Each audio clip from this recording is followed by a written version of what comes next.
Good morning, sir. I have brought some tasks for you all, full of excitement. ये सारा का सारा homework करके लाना होगा तुम लोगों को। Quick! Will it be enough? Or do you want more? No. I can't hear you. No, teacher.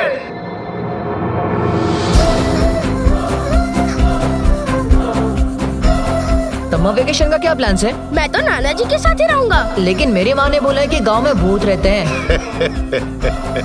कोई बुढ़ा डेंजर ऐसा कुछ? This will motivate you to your core.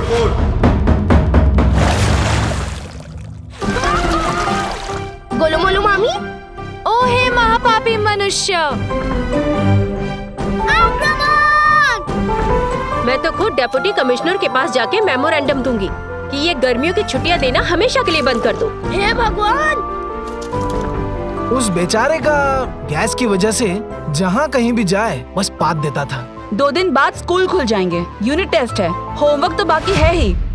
Homework सिर्फ अभ्यास का साधन है।